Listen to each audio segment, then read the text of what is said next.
اس کا مطلب یہ ہے مسلمانوں کہ 73 میں 72 جہنم میں جائیں گے، ایک جنت میں جائے گا۔ تو دلی کے جوانوں کو حق ہے کہ وہ مجھ سے پوچھے کہ مولانا وہ ایک کون ہے جو جنت میں جائیں گے؟ میں نے کہا یہ تو نہیں بتاؤں گا کہ وہ ایک کون ہے جو جنت میں جائیں گے، مگر یہ ضرور بتاؤں گا کہ وہ 72 کون ہے جو جہنم میں جائیں گے۔ اب ایک منطقی دلیل دے رہا ہوں۔ اچھا ایک بات تو سمجھ میں آ گئی کہ وہ 72 جو جہنم میں جائیں گے اور ایک جو جنت میں جائے گا، اس کا میں اپنے خطیبانہ لہجے میں ایک بالکل درمیانی حل بتا رہا ہوں تمہیں۔ وہ کون فرقہ ہوگا؟ 72 وہ ایک کون ہوگا؟ وہ 72 جو جہنم میں جائیں گے ان کے ساتھ ملا ہوگا، وہ ایک جو نجات پائے گا اس کے ساتھ اللہ ہوگا۔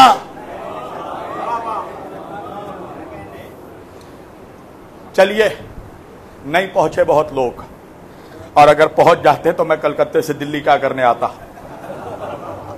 چلیے روش ادراک میں وہ ایک جو نجات پائے گا، یہ تو کنفرم ہے نا بھائی کہ ان کے ساتھ اللہ ہوگا۔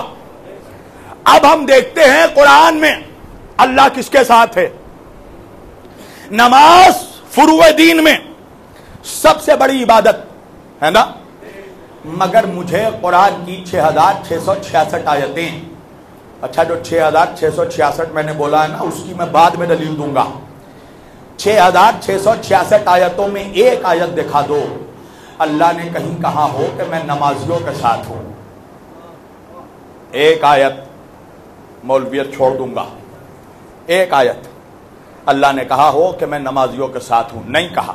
اچھا فروع دین میں نماز کے بعد سب سے بڑی عبادت ہے روزہ صوم، ایک آیت دکھاؤ قرآن میں 114 سوروں میں اللہ نے کہیں پر بھی کہا ہو کہ میں روزے داروں کے ساتھ ہوں، کوئی بھی بتا دے، نہیں کہا نا۔ روزے کے بعد سب سے بڑی عبادت ہے حج، ایک آیت دکھاؤ مجھے 30 پاروں میں اللہ نے کہیں کہا ہو کہ میں حاجیوں کے ساتھ ہوں، نہیں کہا۔ میں نے کہا اللہ تو نے یہ نہیں کہا کہ میں نمازیوں کے ساتھ ہوں، یہ نہیں کہا کہ میں روزے داروں کے ساتھ ہوں، یہ نہیں کہا کہ میں زکاتیوں کے ساتھ ہوں، تو نے یہ بھی نہیں کہا کہ میں حاجیوں کے ساتھ ہوں۔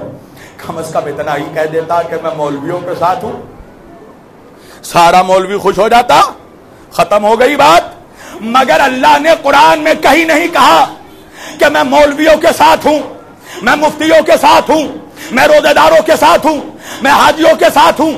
اللہ نے قرآن میں کہیں نہیں کہا کہ میں نمازیوں کے ساتھ ہوں۔ وجہ یہ ہے دلی والوں کہ اگر اللہ قرآن میں یہ کہہ دیتا کہ میں نمازیوں کے ساتھ ہوں تو 1400 سال کے بعد بھی آج ہم مسلمان یہ فیصلہ نہیں کر پاتے کہ کربلا میں اللہ کس کے ساتھ تھا۔ ہائے ہائے ہائے ہائے ہائے ہائے، ہم یہ فیصلہ نہیں کر پاتے کہ کربلا میں خدا کس کے ساتھ تھا، اس لیے کہ نمازی حسین کے لشکر میں بھی، نمازی یزید کے لشکر میں بھی، روزے دار یہاں بھی، روزے دار وہاں بھی، حاجی یہاں بھی، حاجی وہاں بھی، مولوی یہاں بھی، مولوی وہاں بھی۔ اللہ نے بھی ایک پالیسی میکنگ جملہ کہا قرآن میں، ان اللہ مع الصابرین، میں صبر کرنے والوں کے ساتھ۔ ہائے ہائے،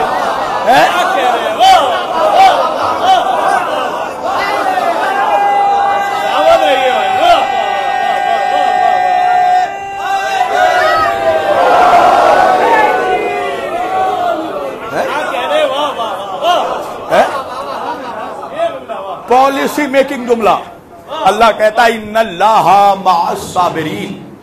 بقرات سے بقرات مولوی ہو مگر یہ تو کہے گا کہ کربلا میں یزید جبر کرنے والا تھا، حسین صبر کرنے والے، تو پھر مجھے کہنے دو کہ اللہ قرآن میں کہہ رہا ہے کہ میں حسینیوں کے ساتھ ہوں۔ ہائے ہائے ہائے ہائے ہائے ہائے،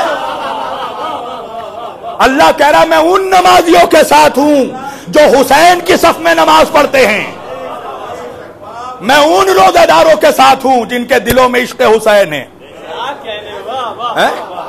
تو پتہ یہ چلا کہ اللہ کے نزدیک معیار حسینیت ہے۔ ہائے ہائے ہائے، ہے؟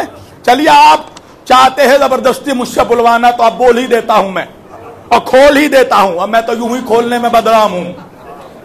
اچھا سنو، نماز بھائی جاہل سے جاہل مسلمان ہو یہ تو اقرار کرتا ہے نا کہ یزیدیوں کی نماز قبول نہیں ہے. ارے بھائی جو یزید کی اولاد ہیں وہ بھی اقرار کرتے ہیں کہ یزیدیوں کی نماز قبول نہیں ہے. اچھا یزیدیوں کس لیے کہ ظالم کے ساتھ ہے، ظالم کا سجدہ عبادت کچھ قبول نہیں ہے.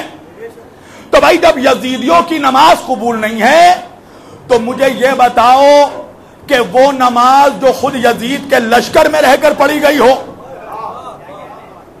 نہیں پہنچے آپ، جو نماز یزید کی حمایت میں یزید کے لشکر میں رہ کر پڑھی جائے کیا وہ قبول ہے؟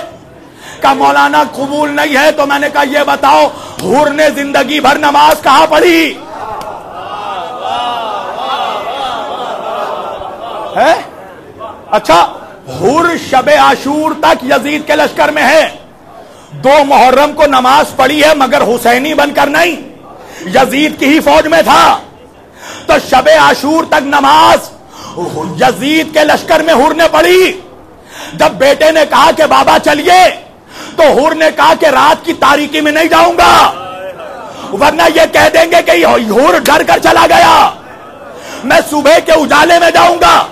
تو صبح عاشور میں بھی نماز یزید کے خیمے میں پڑھی اور نماز پڑھنے کے بعد حسین کے قدموں میں آیا اور ظہر سے پہلے حور شہید ہو گیا. تو بھائی حور کی کتنی نماز قبول ہوئی مگر حور گیا کہاں؟ حور گیا جنت. اب مجھے بتاؤ مولویوں حور کو کیا چیز جنت لے گئی، نماز یا عشق حسین؟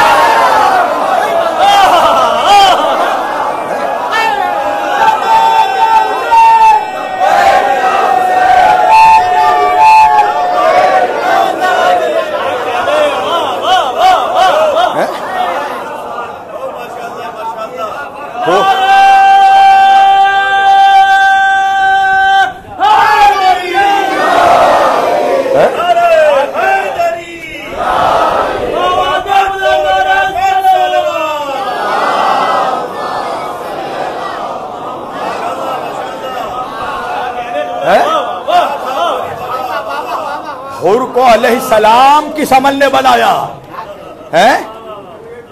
اللہ کے نزدیک معیار حسینیت ہے. نماز پڑھنا ہے مگر حسین کے عشق میں، روزہ رکھنا ہے چھٹکارا نہیں ہے اس لیے کہ فرض ہے. فرض اس عبادت کو کہتے ہیں جس کے ترک کرنے والے پر عذاب ہو.